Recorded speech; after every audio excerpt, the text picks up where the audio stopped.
I'm Katie Cowan, and this is the Creative Boom Podcast. This week's guest is Dyneisha Gross, an American graphic designer based in Washington, D.C., currently working at Ogilvy, one of the most respected creative agencies in the world. Gosh, nearly the end of 2022. Another challenging year. How have you been? How have you found it? Oh, I've been great. I think lots of new things are happening. Lots of exciting things are happening. In comparison to like what 2020 was in 2021 even, moving through a pandemic, graduating through a pandemic. It was very scary and we love this word, uncertain, but we're doing great.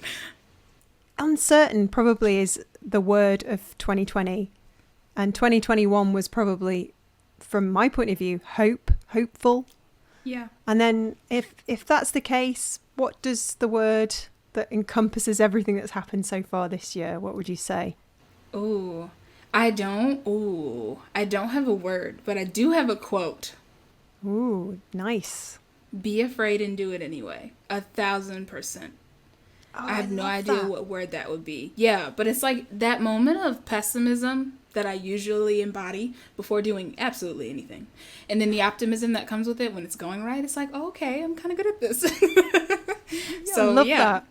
So be absolutely terrified and do it anyway. Yeah, I think the last couple of years has definitely put us through our paces, and it's taught us a lot, hasn't it? It's like made us realise we're made of strong stuff, actually. Yeah. Strong, but then also it's okay to not have it all together. And I think we've shown each other that we can fall apart and bounce back, and we don't have to do it alone, even if the person can't be in the room with you. So I don't know where you were during the sort of pandemic. By the looks of things, you were just finishing your final year of university. Did you find it a challenging time, or are you a bit of a home bird anyway and embrace those lockdowns? Oh my goodness, yeah. I think I went to a very untraditional college or university. It was 250 to 260 students total, and we were close-knit. Everyone knew everyone. We all kind of worked with each other. If we had a question about something we were creating, we could find someone 2 feet away. And so for us to stare at each other and say, see you next week, and then go home, and we haven't seen each other for months, and then we don't graduate, like, in the same room, was terrifying. So you saw like your friends who moved back to where they were from or are now on the computer go from super excited about being at school every day to super exhausted about being on the computer every day. So yeah, it was a big shift and change, but I think we all kind of bounced back and found our way out of that space. And you yourself are doing very well. You're now working for Ogilvy. Yeah. Which is incredible. Very exciting. Yeah, I think it took me a while. I will say the journey from college to where I am today was different. I moved back home, which was something I hadn't done in 4 years. Moving to college, I lived in an apartment by myself with no roommates after freshman year. And so moving back home and being around my family, it was like I forgot how to people. And then I sort of kind of like moved into Lancaster again. I went to a school in Lancaster, Pennsylvania. And I got a job at a nonprofit working with students in underprivileged communities, which was amazing, but it wasn't what I was looking for. And so Ogilvy recruiter reached out, and I was like, this is a yes, 1,000%. And so now I'm in advertising, and I'm doing what I love, which is making a difference, but then also working with these amazing brands to create messaging and speak to people. So that sounds incredible. And you actually got approached. Mm-hmm. You actually got approached by somebody from the agency. Yes, the power of passion projects and updating that portfolio constantly is really important. And I didn't know it until then. So that's amazing. Because when we're looking at your sort of social media channels, you seem to be spreading a lot of really gorgeous positive messages, which I assume are lessons you've learned yourself. So things like you are magic, speak highly of yourself, all in your beautiful typography.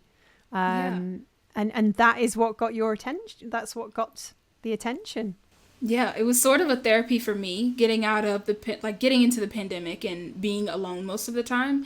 It felt like a lot of people were a little bit more optimistic about what tomorrow would look like. And so it was like, okay, I need these words of affirmation for myself. Let's letter them in Procreate and then post them for other people to feel or get a sense of, hi, I see you and there's something valuable about you. Keep going. And so for me, it was like, let's doodle and do a little bit of therapy. But for other people, it was thank you for sending this, which then transformed into greeting cards and all these other cool little projects that I got to work on, sharing messages. Side projects are so important. I know this myself. Creative Beam was a side project initially. It opens doors. It starts conversations, doesn't it? Yeah, 100%.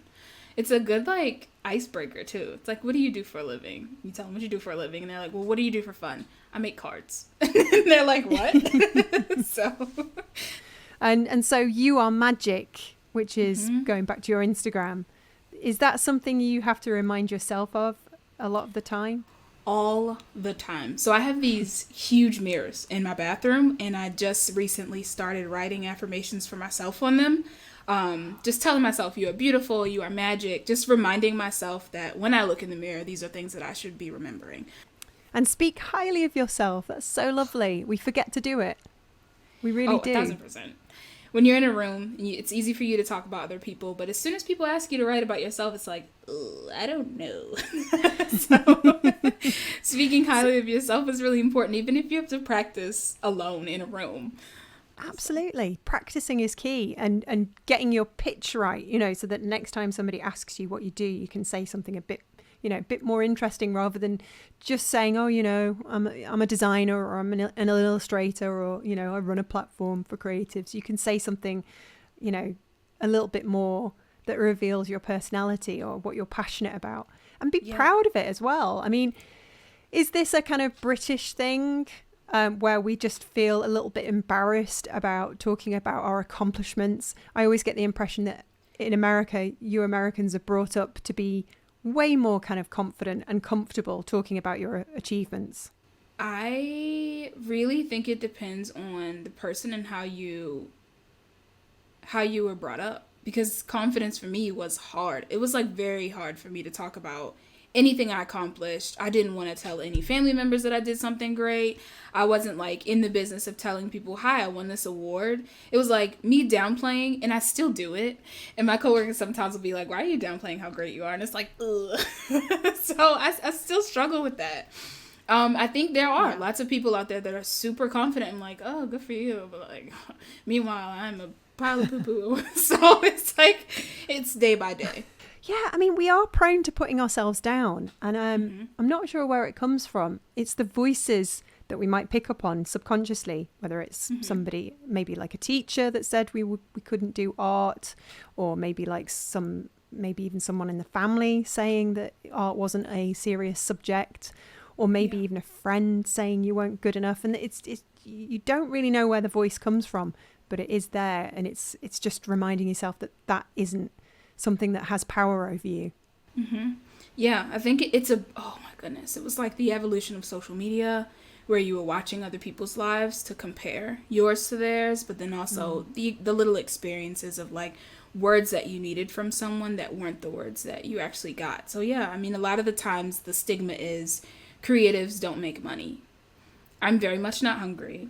I'm very much making things, and I'm happier than a lot of people can say, right? So it's just a matter of remembering that those voices are there. They will exist, but we can always overpower them and tell them we're great and keep going.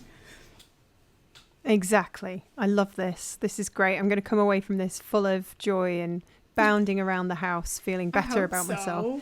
But yeah, definitely. But you've kept smiling, and you seem to find the silver linings in life, and you kind of have this energy that you share on your sort of TikTok, and I think that's also on your Instagram, isn't it? And it's just wonderful. Do you get any feedback from other creatives out there when you're sharing these things? Do you feel like that you might get messages sometimes saying, oh, thanks, I really needed to hear that today? Yeah, so oh my goodness, I am not great at making friends. But Instagram and TikTok, I do listen. Instagram and TikTok, though, have made it easier for me to message with people and be like, I love the work that you do. I would love to work with you one day, or let's collaborate on a thing. But I do sometimes get messages that are like, I have no idea where you got this energy from, but I needed that. And a lot of people will comment. So for me, it's like TikTok became this place for me to be 110% myself. Like I did a series for Christmas or it was before Christmas on the 36 Days of Type, and I bombed and people loved it. And I was like, why? Like I'm struggling. But I love the honesty. Yeah, I ruined, I think, like the B and the G, and I quit halfway through. But people were so excited to see that I was sharing the failures as well as like the successes. And they were giving me suggestions and telling me, listen, I needed this because I've been feeling like this for a long time. So, yeah, social media has become like a little bit of a friend, but also a platform for me to be myself and give people the realness that a lot of other people probably aren't giving. So yeah, it's really interesting to see how Instagram shifted over the years. Like it started off quite sort of laid back, remember those like really kind of naive filters that we'd put on and like the little kind of white frames around images and things like that. And they all looked really naff. And then we all started weirdly doing this typical human thing where everything had to become perfect. We had to present our best selves, our best life, and all the kind of, food shots and the beautiful building shots and the kind of, what is it with you creatives standing next to a beautiful, colourful wall, but you won't look at the camera, you'll just stare off to the side. I'm like, why are you all so goddamn cool? Sorry for swearing. It's so true. But now it's come full circle and people are like, have you seen this phenomenon where like women and men are just sort of putting their hair like that and going, and they're just really goodness. not perfect at all. I've actually been on a social media break. Deliberate. And yeah, I've been on a social media break and I have been missing everything from the music to the trends to all of that. But I feel like, yes, we were using Instagram as this new curator tool where we only posted the really good stuff and it had to follow really good images. And so it was like all black and white for a while. And then it was like add a dash of color, or it was like all one color and one shade. And I got tired of like trying to figure out how to do it. So I was like, forget this. Yes. I'm just going to post what I like. And I feel like when you have a style or you just are excited about posting, it doesn't matter. People are going to see your posts anyway. But TikTok was like, absolutely, I'm going to wear my pajamas and make this video. And people are going to like it. So love it. Yeah, I think it's just really nice to see the real people. After all that kind of like, presenting the best possible image, I think people are craving just a bit of normality. Yeah. Anyway, you went to Cannes last summer. What was that like? I did. So my job, actually, Ogilvy, paid for employees to go, and there was a program that I was put in. Shout out to Adrienne Smith. She created a program called Cannes Diversity Collective. For Black creatives and creatives of color all over the world to come together and be at Cannes. Right. Now, the important part about this is Cannes is not the most diverse place in the world, right? We're still kind of coming to a place where people feel like they belong in these spaces. People dress up, people wear hot summer outfits, and people are winning awards. But the most important part is that there's no Black representation at these events. There's no people of color coming to have conversations. And so I think with the turn of the pandemic, there were a lot of conversations about how we can make space at the table. And truthfully, we don't want space at the table anymore. We want our own table so that we can show you how it's done, right? Yeah, exactly. And then when you got there, was that kind of when it hit home that you were sort of working in advertising, helping with better representation? Because it hasn't been very diverse up until this point, has it? Yeah. It's only been the last couple of years that, we started to see positive change. Mm-hmm. Yeah. I mean, why do you think that is? Why do you think it's not been the case up until now? I think in the US particularly, because I've learned working on projects with the UK that things are a lot different. In the US, I think there was just this space where they were made for specific people. And so a lot of the times we, and when I say we, I mean Black people, weren't invited to the table. We didn't have a space. We weren't allowed to have promotions and things. And so a lot of that time we spent trying to fight for a space and fight for like the worthiness of being in these spaces, which is why I do so many of these like lettered things, is fighting to remember that I am worthy to be here. Yes. It took us a long time to get there, but it was only because people were being pressured, right, to include Black people, include people of color. No, like the racism and all of that happened in 2020 was the eye opener for a lot of people. And it shouldn't have taken that long, and we still have a long way to go, but we're moving and getting somewhere. I think that's what a lot of people take for granted. They don't realize that, you know, a lot of energy is spent on just trying to sort of prove your worth and that you have a voice. Yeah. Essentially. And women experience that. Oh my goodness. That's why my identities are such a big part. It's like I am fighting for that in three different ways. And so women feel it. The LGBTQ community feels it. Black people feel it. People of color feel it. And so you want to be able to just come to work and show everyone that you do good work without having to prove yourself first. Exactly. It's a funny thing, this table, this mythical table of dreams, I call it, or the mythical ladder. You know, everybody's scrambling for a place, or everybody's scrambling to the top. Yeah. And there's a lot of self-protectionism going on. And, you know, everybody thinks that there's only certain number of seats. And it's ridiculous. There's enough for everyone. You know, everybody has a say. Everybody has a voice. That's something, yeah, I'm very much proud of with Creative Boom and just, yeah, everything we do. So I saw on Instagram that it kind of like represented a turning point for you going to Cannes, as in, you know, you were sort of saying yes to opportunities that you might have otherwise turned down out of fear, perhaps. And obviously many of us are prone to that, but like it's not easy putting ourselves out of our comfort zone, is it? Yeah, it's the scariest thing in the world. It's like very terrifying to be vulnerable a lot of the time because you don't know what the outcome is. And I've noticed as a creative, I'm very calculated and I want to know. And so I'm less experimental where I was prior to Cannes. And so, yeah, that happens a lot more than I'd like it to. Yeah, I know. It's you know, I think it was Debbie Millman I chatted with, and she said it's not about confidence, it's about having courage. And the confidence will be something that fluctuates throughout your life. So that's quite nice to know from Debbie, because if she still sort of has confidence crashes, then I think, you know, all the rest of us are going to be fine too. Yeah. So what have you learned about yourself since graduating then, apart from realizing that you can go and do these things and you're good at saying yes? I think, okay, so 2020 taught me that I can't be perfect and things are going to happen and you're allowed to fall. So when you fail forward, right? 2021 was like a reboot. It was like, take the time to figure out who you actually are. Here is the space to do that. And then 2022 was like full of be afraid and do it anyway. And so it was like, you know that you're going to be terrified of this, but if you don't take the leap, you'll never know. And I got kind of tired of missing out on exciting opportunities and not trying new things. And so I opened that door and now things are happening and it's like, holy crap, I could have been doing this 3 years ago, but I was too scared to.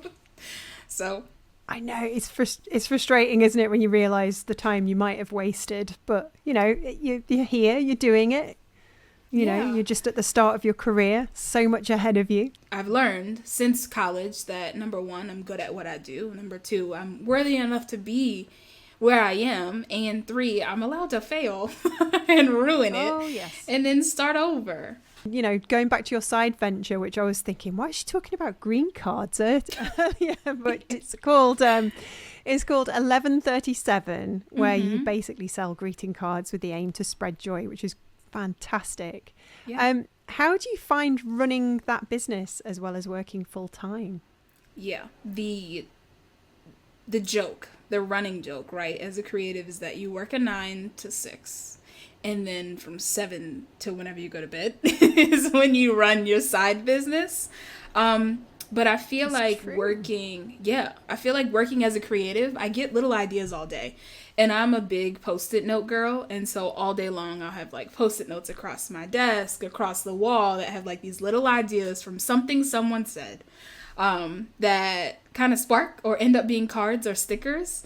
So, I mean, it's great. I think for me, it's an outlet that I don't usually have. Because I work in advertising, I'm either working on brand things or I'm working on kind of like making change in the government space. And so the space that I use for myself with greeting cards is like being able to touch stationery, being able to design something that doesn't really have any rules or guidelines. It's whatever I make it.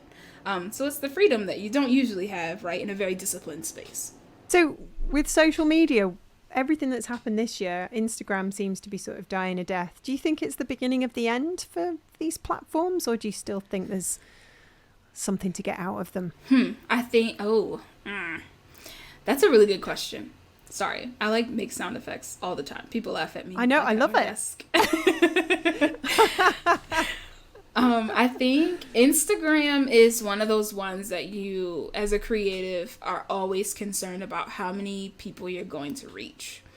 The algorithm is weird. You have no idea how many people are going to see it. And I still haven't, to this day, figured out how reels work. Because, right, sometimes I'll post a reel after not posting a reel for a month. And then it like blows up, 10,000 plus views. But then on a different day I'll post and it's like 300 views. And I'm like, well, what happened? So I think TikTok, I've seen the biggest, I guess, payback for me is like meeting people, getting freelance work, people finding my stuff on the For You page because I use hashtags. It's easier to reach people. Whereas with Instagram, we're all very skeptical about who the platform is actually for now. Yeah, absolutely. It's definitely changing, whether for better or I don't know, but it's a struggle, and you can see everybody's frustration when you go on Twitter and you get this impression people are just fed up with these things. Yeah. So you grew up in Baltimore, is that right? Mm-hmm. Yeah. And did you always know you wanted to end up doing what you do as a designer and now working as an advertising creative? Yeah, that is the easiest answer ever. Yes. It's bad to like say it like that, but yeah, I knew that I wanted to be an artist, and I was doing art in elementary school. Middle school, I was in a magnet program, and my teacher was the scariest ever. Like, she ripped our work up. Yeah, we got our work ripped up. Like, I grew some strong skin. It's just like, I have no idea how this is gonna go. And then in high school, even though I didn't get into the magnet program, which was the most devastating thing for me, I like threw all my sketchbooks away, and I was like, I'm never gonna make it as a creative. It was like, my mom, if you ask my mom, she would say I'm the most dramatic person in the world.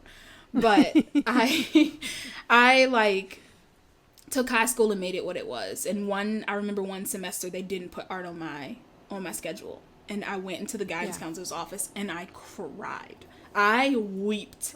And he was like, you can do it as independent study. And I was like, that's fine as long as it's in my schedule. And I walked out. So it was like, I knew. So you had a bit of drama.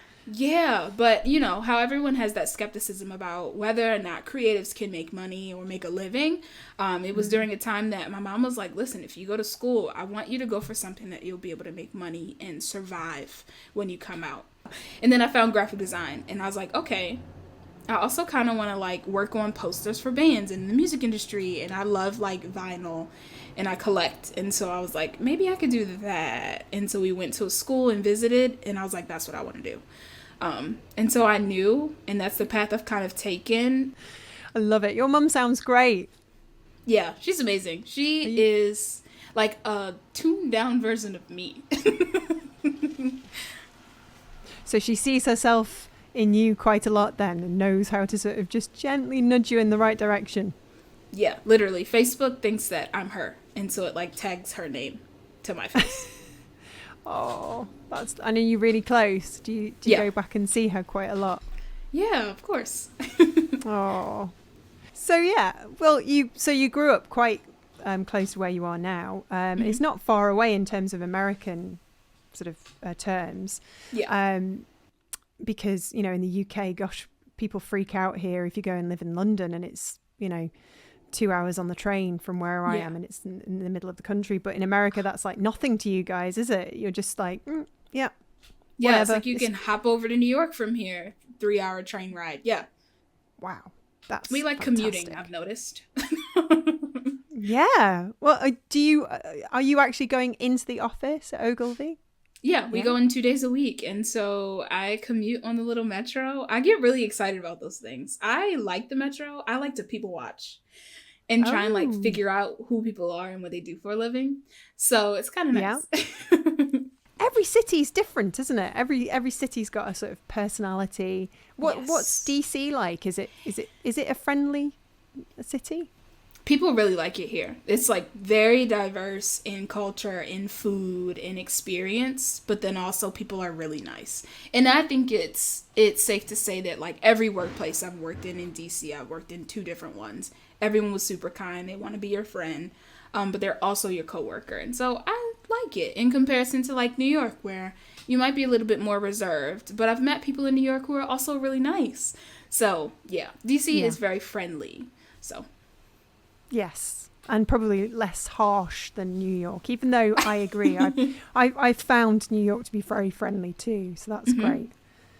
So have you found a new home in Washington? I mean, what have been the things that have helped you get settled there? In terms of like who you hang out with and what kind of coffee shop you're going to go to. I think that's the way that I've made Virginia and DC work for me, is to just visit and explore and be a part of things, but then also get my money's worth in my apartment, right? I want to decorate it and make it look like me and feel like me. And I spend a lot more time creating than I probably should. I need more breaks. But I also go out for coffee. So, yeah. Love it. So looking back at 2022, where did it go? It just flew by.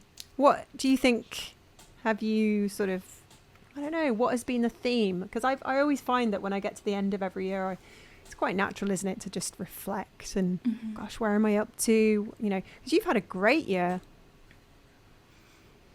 How do you feel? Oh, my goodness. I think a piece of me has to remember, like, when the year wasn't as great as it could have been. Like, I think we all know that we have to take a break and take space for ourselves, make space for ourselves, to feel and think.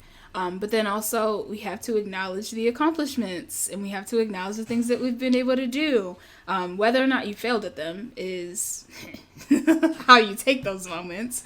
But for me, I think 2022 was like kind of a redemption. It was like, here's what 2020 and 2021 look like. Let me see how far I can get here. And so learning advertising and experiencing a new country, but also being able to work with people and meet people that I wouldn't have met prior to the pandemic because we weren't communicating in the same ways, is a big eye opener. And I'm super, super happy to be able to experience those things. So yeah, I'm more grateful and at a loss for words for 2022 than anything. With all that in mind, what are you hoping to conquer next year? Set an actual list of goals. Ooh. Yeah, I feel like we always think about or list all of these things that we want to do. And we don't ever come back to that list. I've never been big on like big New Year's resolutions because I never really did them the right way. I always failed within the first 3 months. And so for me, I want to set like an attainable list and be able to track those things that I'm doing. Because at work, we kind of do that where you get that mid-year review and you're like, here's what you're doing great. Here's what you could do better. I should be doing that. But then also taking it easier. I've noticed that taking it easy, I've learned a lot more about myself and my creative process that I wouldn't have doing my day job and then doing a night job and then keeping it going every day of the week and never taking a break. So yeah, and that's my advice to everyone else is you should probably take a break. And if you have to question whether or not you've taken one, you should be taking one. Absolutely. Well, oh my goodness, thank you so much for sharing some of your kind of insights and your life with us over the last couple of years, Dyneisha. I've really enjoyed getting to know you. And I'm looking forward to seeing, I'm so looking forward to seeing what your greeting cards say next year, because it'll give us a little hint at where your head's at. Yeah, I'm currently working on Christmas cards, which is a big thing for a lot of people in the US. So I have to get a move on with that, but I'm very excited to share. All right. Well, thanks ever so much. And I will catch up with you very soon. Thank you. To discover more about Dyneisha Gross, you can find everything you need via our show notes at creativeboom.com/podcast. That's where you can also hit subscribe and see our entire archive of episodes so far.